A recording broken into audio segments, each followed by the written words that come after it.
କରୁଛୁ? ଏଇଠି ଖାଉଛି ଜହ୍ନି ପୋସ୍ତ ହେଇଛି ଆମର ତ ଆଉ ରୁଟି ସାଙ୍ଗରେ ଖାଉଛି ଆଉ ଆଜି କଣ ଖରା ବେଳଟାରେ ଏମିତି ରୁଟି ଖାଉଛୁ?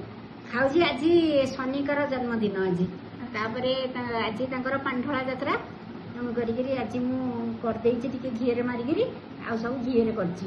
ଇଏ ହଉଛି ଜହ୍ନି ପୋସ୍ତ, ଇଏ ହଉଛି ମଞ୍ଜା ରାଇ, ଇଏ ହଉଛି ବାଇଗଣ ସେମିତି ପକେଇକିରି କରିଦେଇଛି, ଇଏ ତ କାକୁଡି ଏଇଆକୁ ଖାଇଦବା ଆଉ ଖାଉଛି ଏଇଆକୁ। ଆଚ୍ଛା ତୋ ପାଇଁ ଆଜି ଗୋଟେ ପ୍ରଶ୍ନ ଅଛି। ହଁ ଆଉ କହ କହିଲୁ ଦେଖି, କଞ୍ଚା ହଳଦିଆ ପାଚିଲେ କଳା, ନ କହି ପାରିଲେ ରାଜ୍ୟରୁ ପଳା, ସେ ଜିନିଷଟି କଣ? ଆଉ ଥରେ କହିଦଉଛି ଶୁଣୁ। କଞ୍ଚା ହଳଦିଆ ପାଚିଲେ କଳା, କଞ୍ଚା ବେଳେ ହଳଦିଆ ପାଚିଲେ କଳା, ନ କହି ପାରିଲେ ରାଜ୍ୟରୁ ପଳା। ଆଚ୍ଛା ଠିକ ମାନେ ସିଏ ହଉଛି ଖଜୁରୀ କୋଳି। ଖଜୁରୀ କୋଳିଟା କଞ୍ଚା ବେଳେ ହଳଦିଆ ପାଚିଲେ କଳା ହେଇଯାଏ, ତେଣୁକରି ସେ ହଉଛି ଖଜୁରୀ କୋଳି। ତୁ କହିଦେଲୁ ଆଉ। ସାଙ୍ଗମାନେ ୟାର ଆନ୍ସର ଯଦି